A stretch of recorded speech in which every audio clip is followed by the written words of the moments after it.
tegas dalam membuat keputusan, mengikuti jejak Tuhan dalam hidup yang berbuah. Dalam hidup, setiap orang akan sampai pada titik di mana mereka harus memilih. Di persimpangan jalan, kita tidak bisa terus berdiri dan berharap arah akan memilihkan kita. Tidak pernah. Kita harus memilih sendiri, dan keputusan itu menentukan arah hidup kita. Seringkali, ketidakmampuan untuk mengambil keputusan menjadi alasan mengapa seseorang tidak maju.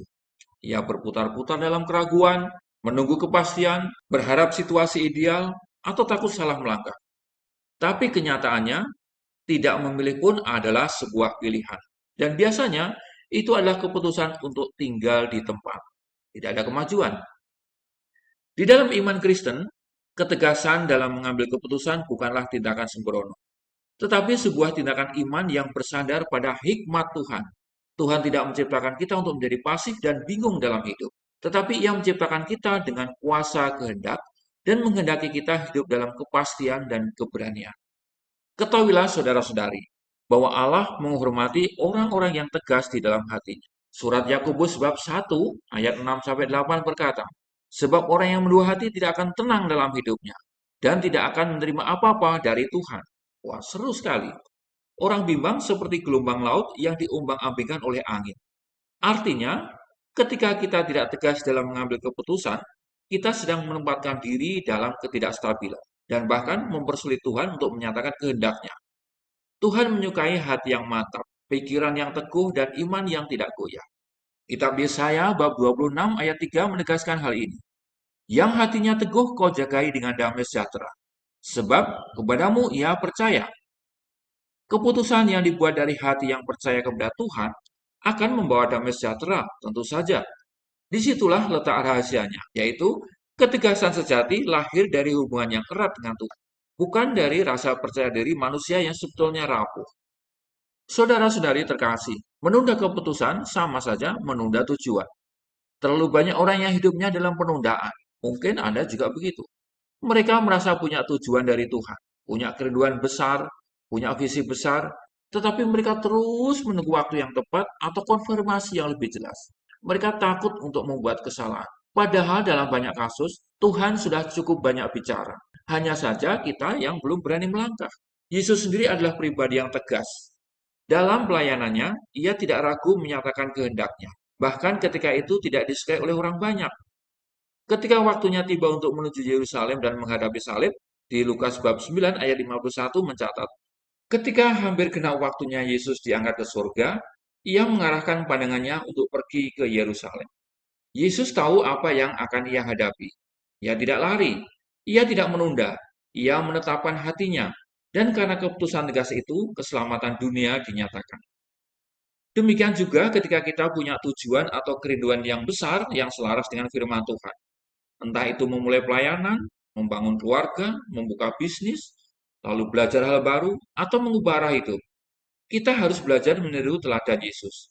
Arahkan pandangan, tetapkan hati, dan ambillah keputusan. Seringkali kita mengira bahwa menunda adalah bentuk kehati-hatian. Tetapi terlalu hati-hati bisa berujung pada kelumpuhan rohani saudara-saudari. Ketika Petrus melihat Yesus berjalan di atas air, ia berkata, Tuhan, jika itu engkau, suruhlah aku datang. Tertulis dalam Injil Matius bab 14 ayat 28. Yesus hanya berkata satu kata, datanglah. Dan saat itu, Petrus harus mengambil keputusan. Ia bisa tetap di perahu, yaitu tempat yang paling aman, comfort zone dia, atau keluar dan mengalami mukjizat. Kita tahu juga bahwa Petrus sempat tenggelam. Tetapi yang menarik adalah Petrus adalah satu-satunya murid yang pernah berjalan di atas air. Ia mengalami sesuatu yang tidak dimiliki oleh yang lain. Semua ini karena ia berani mengambil keputusan, meskipun hasilnya belum pasti. Jadi iman bukan hanya percaya di dalam hati saudara-saudari, tetapi juga bertindak dengan tegas berdasarkan kepercayaan itu. Ketegasan bukan berarti nekat juga, tetapi keberanian untuk bertindak karena kita tahu bahwa Tuhan menyertai. Bayangkanlah sebuah kapal besar yang diam di tengah pelabuhan, saudara-saudari. Sekuat apapun angin bertiup, kapal itu tidak akan sampai kemana-mana kalau jangkar tidak diangkat dan layar tidak dibentangkan. Iya kan? Banyak orang berharap Tuhan mengarahkan hidup mereka, tetapi mereka sendiri tidak bergerak. Masuk akal enggak? Tuhan adalah Allah yang bekerja bersama orang-orang yang melangkah. Dia tidak menuntun mereka yang diam, tapi menyertai mereka yang bergerak dengan iman. Ingatlah janji di dalam Amsal bab 16 ayat 9. Hati manusia memikir-mikirkan jalannya, tetapi Tuhanlah yang menentukan arah langkahnya. Tuhan bekerja melalui keputusan-keputusan kita, saudara-saudari. Maka jangan takut salah. Ketika hati kita benar di hadapannya, Dia akan mengoreksi arah kita jika perlu.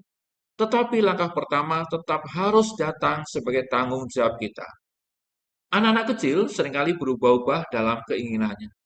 Hari ini ingin ini, kemudian besoknya ingin yang lain, besoknya lagi berubah lagi, dan seterusnya. Tetapi orang yang dewasa rohani belajar untuk membuat keputusan tegas, bertanggung jawab atas pilihannya, dan berjalan terus meskipun ada tantangan. Dalam surat untuk jemaat di Efesus bab 4 ayat 14, Rasul Paulus berkata, "Janganlah kita seperti anak-anak lagi yang diombang-ambingkan oleh rupa-rupa angin pengajaran, oleh permainan palsu manusia dalam kelicikan mereka yang menyesatkan." Kedewasaan rohani membuat kita tidak mudah goyah. Kita tahu apa yang benar, dan kita berani berdiri di atasnya.